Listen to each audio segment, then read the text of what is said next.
Assalamualaikum warahmatullahi wabarakatuh. Selamat pagi anak-anak, jumpa lagi dengan Usiti. Pada pertemuan kali ini kita masuk ke tema 7, perkembangan teknologi, subtema 4, perkembangan teknologi transformasi, pembelajaran 1, 2, dan 3. Sebelum kita memulai, mari kita membukanya dan membaca basmalah bersama-sama. Bismillahirrahmanirrahim. Silahkan siapkan buku pulpena, alat tulis, serta buku tulisnya. Oke, yang akan kita pelajari di sini menemukan gagasan pokok dari teks tentang teknologi transportasi. Kita akan menemukan gagasan pokok tentang perkembangan teknologi dari setiap paragraf teks tersebut.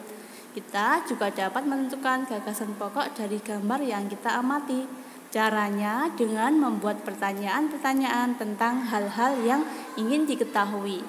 Materi dari pertanyaan yang ditanyakan dapat diambil sebagai gagasan pokok yang dapat dikembangkan menjadi paragraf teks tulis. Selanjutnya, membuat karya seni rupa dengan teknik potong, teknik lipat, dan teknik sambung. Teknik potong, lipat, dan sambung adalah teknik-teknik dasar dalam membuat sebuah bentuk seni rupa. Bentuk seni rupa dibuat pada sebuah bidang. Bidang tersebut dapat berupa kertas, kardus, kain, atau benda dua dimensi lain yang mudah dilipat.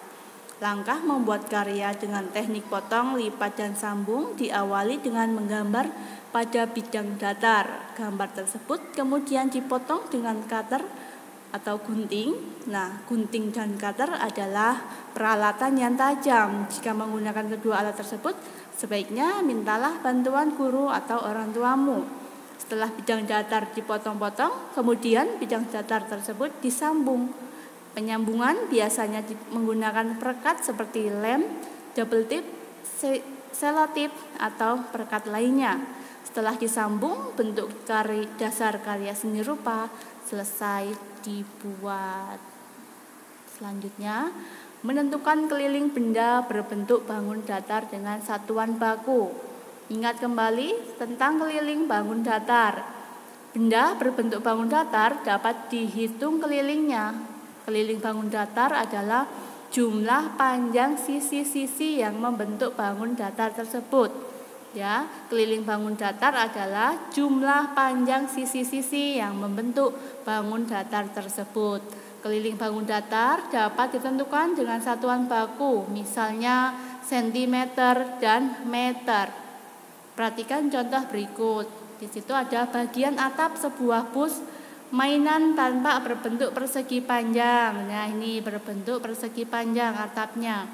Dengan ukuran seperti gambar. Panjangnya 12, lebarnya 4. Panjang 12, lebarnya 4. Jadi keliling atap sama dengan 12 tambah 4 tambah 12.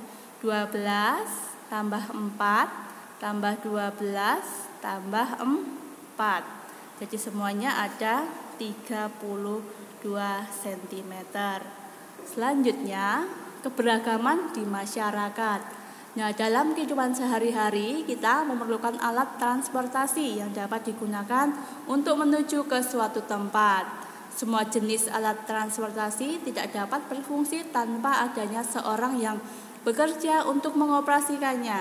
Contohnya, masinis yang bekerja mengoperasikan kereta api atau kondektur yang bekerja membantu sopir di bus.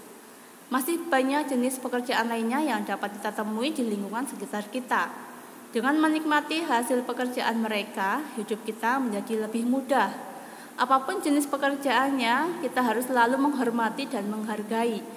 Dengan menghargai keberagaman pekerjaan yang ada di sekitar kita, kerukunan dalam kehidupan bermasyarakat akan selalu terjaga. Dengan demikian, kita dapat hidup dengan nyaman, damai, dan tentram. Selanjutnya, menentukan keliling bangun datar dengan satuan baku. Keliling bangun datar dapat ditentukan dengan satuan baku. Satuan baku sering digunakan antara lain sentimeter dan meter. Untuk menentukan keliling berbentuk bangun datar, caranya sama, yaitu dengan menjumlahkan panjang sisi-sisinya. Contohnya, ini adalah sebuah persegi.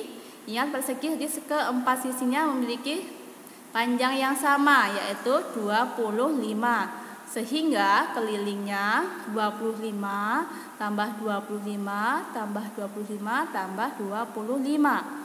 Jadi 4 kali 25 sama dengan 100 cm. Yang B, belah ketupat. Di sini jika Anda tanda seperti ini berarti keempat sisinya sama, yaitu 22 cm untuk panjangnya.